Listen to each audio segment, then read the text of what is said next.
السلام علیکم۔ اگر نیند نہ آ رہی ہو تو ان ٹوٹکوں کو ایک بار ضرور آزمائیں۔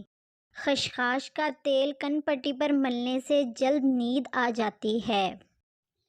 اگر نیند نہ آ رہی ہو تو سرخ ٹماٹر کاٹ کر اس پر چینی چھڑک کر کھانے سے بے خوابی کی شکایت دور ہو جاتی ہے۔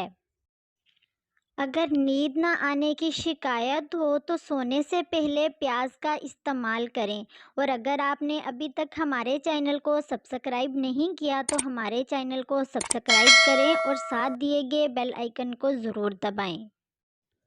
فروٹ چاٹ کھانے سے بھی نیند نہ آنے کی شکایت دور ہو جاتی ہے۔ بعض اوقات سر میں خشکی ہونے کی وجہ سے نیند نہیں آتی ہے، ایسے میں سر کی مالش کرنا مفید ہے۔ مالش کرنے کے بعد سکون محسوس ہوگا اور نیند آ جائے گی۔ چائے اور کافی کا استعمال بہت کم کر دیں۔ گرم پانی میں نمک ملا کر سونے سے پہلے چند منٹ تک پاؤں کو اس میں ڈبوئے رکھیں تو اس سے سکون ملے گا اور نیند آ جائے گی۔ Thanks for watching.